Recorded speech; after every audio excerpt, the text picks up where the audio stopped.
Hey guys, what's up? Scottish Duck here once again. Right, time for another collection update. Here we go. Now, I actually thought this was going to be a pretty bare video, because you'll notice I've not done a collection update in yonks, you know? That's because I've been genuinely good, and I've not been buying that many games, okay? I've been buying some, but not that many. With that said, there's some other stuff I can talk about here, because a shitload of amiibos came out today. You know, these plastic Happy Meal toys that us grown men love to spend ridiculous amounts of money on. I love how, because I tweeted a photo of all these amiibo that I got, you know? And like, it was all just, you need help, Duck, this is blah blah blah blah blah.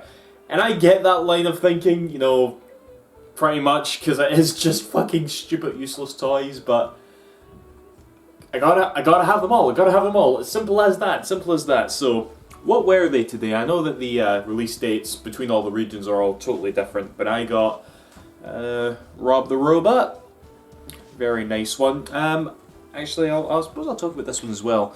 I also got Mr. Game & Watch. Mr. Game & Watch is actually customizable. I put them here, yeah. Here's like all the other, you got his parachute, he also has like a number 9 and one where he's got his 2 with his belt on thing, yeah. But I like to stick with the default, you know, Smash Brothers artwork. Yeah, I think these two are actually going to get quite hot in the future, because I've been hearing people saying they want to get 2 Robs. Mainly because in Japan, Rob's default colours are a sort of red costume that he has in the game, you know, to match the Famicom. And people want, like, you know, a NES grey white Rob, and they also want a Famicom style red Rob, you know, which is okay, fair enough, they both do the same thing, but whatever floats your boat. But there are also people out there that want to buy like 4 Game & Watches so that they can have like the 4 poses on their shelf at the same time. It's like, no, don't do that, that's stupid. But yeah, it's pretty neat. This is, it's actually weird. This is the only amiibo that does this. You know, just comes right off, and here's the NFX thing. So kind of cool. I would have liked it if other amiibos did this, honestly. But what have you? What have you?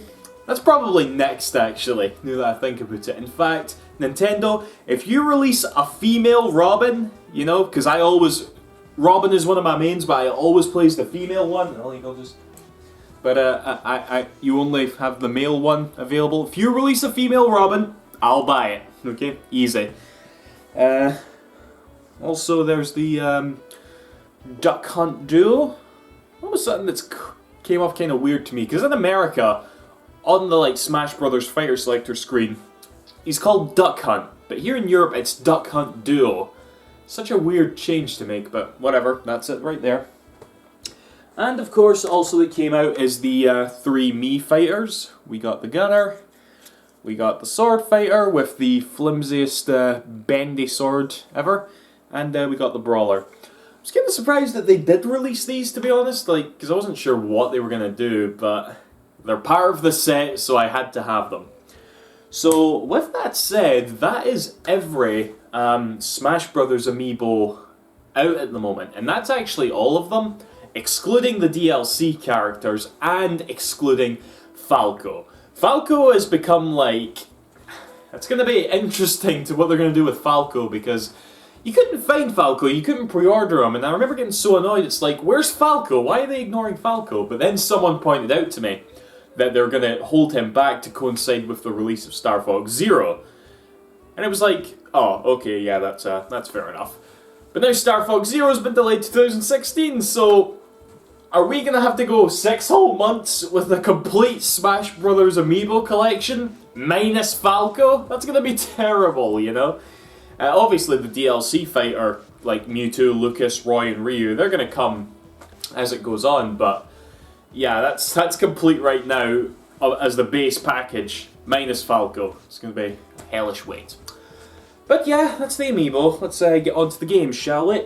Now, like I said, I was quite good in buying, like, I didn't buy a lot, really, but I picked up a lot of, like, new games, I guess, right? I'll show this off first, because this isn't actually my game. This is my best friend's copy. Witcher 3. Now, This was actually quite interesting to me because beforehand, I kind of went for a phase where I told myself I don't play enough PS4 games, you know, because I have my PS4, you know, I love it, but I've really fell off like the AAA bandwagon as of late, you know, like I don't play any AAA games anymore, you know, not counting the main series Nintendo releases and stuff. And I didn't like that. I thought to myself, I should really try playing some more, so I picked up these, Bloodborne and Dragon Age Inquisition. Haven't played either of them yet, you know, but a friend of mine really wanted me to play Witcher 3, so he actually forced another friend of mine to loan me his copy because this other friend had an Xbox One, so he gets a friend of ours as a PS4, it's like, give this a loan to Duck. And I played it for about a good 10 hours or something, and I was loving it, you know, I was like, oh man, I've not played a AAA game in so long, this is so good. But I'm not very good with Western RPGs. I don't know, I feel like I could make a whole video on that. It was definitely me, not Witcher 3. Because a lot of people are considering this game of the year, and I'm not going to argue with that. I can definitely see it from what I've played. But yeah, it just wasn't as enjoyable to me because of I have a weird thing with Western RPGs. I don't know, it's just a thing, I'm sorry. If this gets game of the year, I'll not be annoyed. Not be annoyed in the slightest. But with that said, here's a PS4 game that I've talked about, just the other... in the last couple of videos actually, that I did love. Tearaway Unfolded. Probably not much to say now at this point because of what I said in the last video, but potential game of the year right here for me. You know, I adored this. Brilliant. The most fun I've had with my PS4 for a long time, you know. Right, next we have a bit of a story against this one. This is the only retro game I've got here. Galaxy Force 2 for the Mega Drive. Now... you'll all be familiar with the 3D classics that Sega likes to release on the 3DS. You know, they've had like Echo the Dolphin and Streets of Rage and that on there. Well, they released Gunstar Heroes on there. And I thought to myself, oh, I fucking love Gunstar Heroes, I'm going to go in there and download it. I go in there to download it, and I'm actually looking at all the other 3D classics that Sega's released on there. And it's weird, I kind of got like really impressed. I'm just looking at all this, it's like, god damn, I love like most of these games, you know? It's like, because I love the Mega Drive so much, and but there was like a few games that I'd never played before. One of which was Galaxy Force 2. So I went on eBay, goes really cheap, so I'm like, okay, I'll buy that. I haven't really properly played it yet, but looking at the box, it looks very similar to like Thunderblade and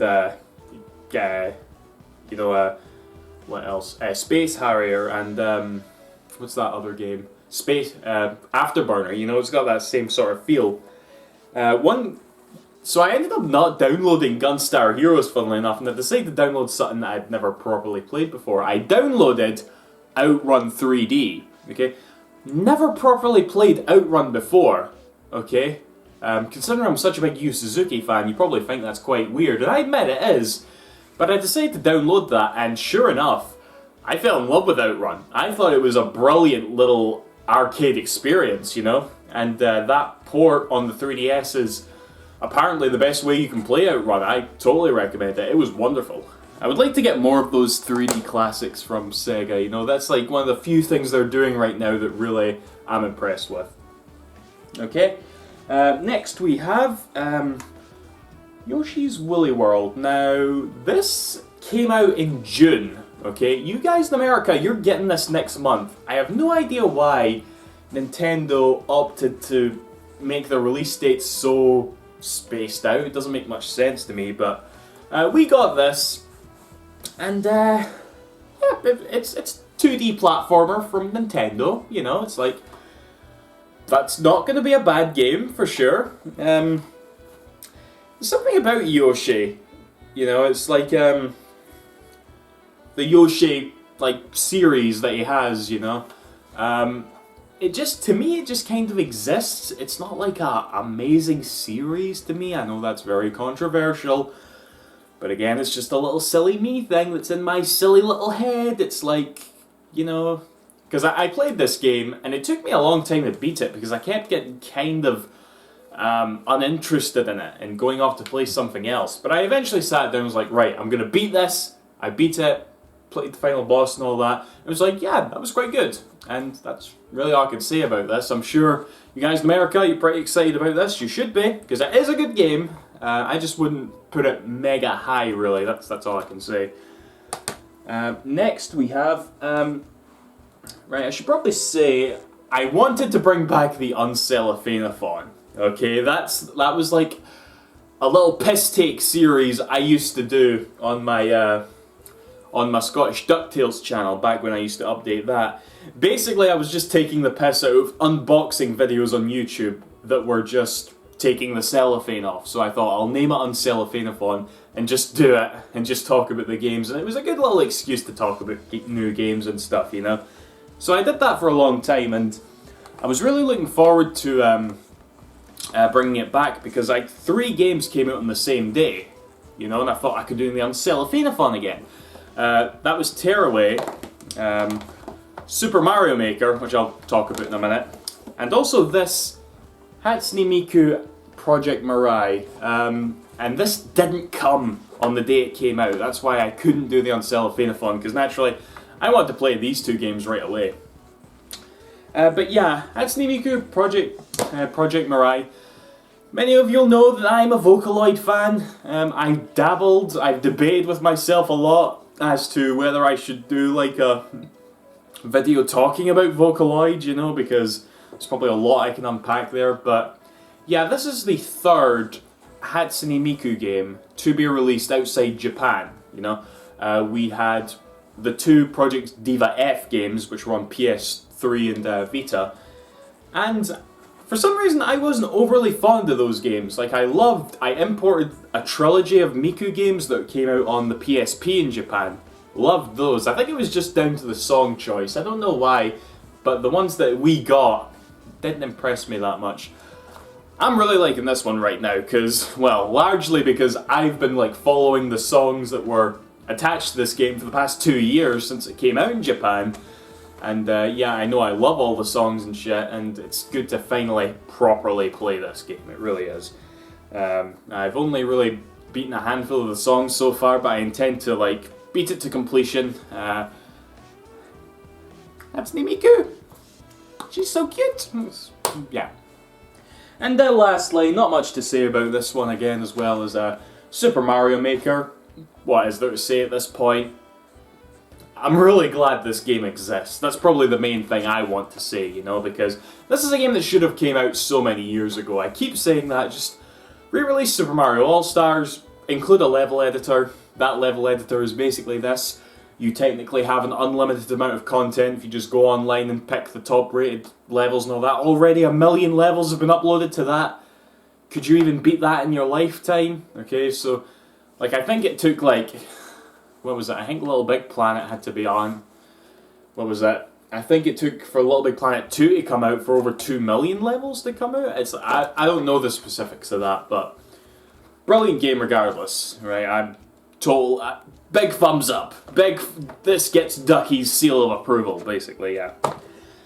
Right, that's that, guys. I don't know. Well, actually, collection updates might be coming a bit more frequently because we're sort of getting into the end of the year here. I know there is actually a day in November when a lot of games come out on the same... No, in October, sorry. Where a lot of games that I was looking forward to come out on the same day. So the Uncellophane-a-thon could come back yet. I'm sure many of you are very excited about that.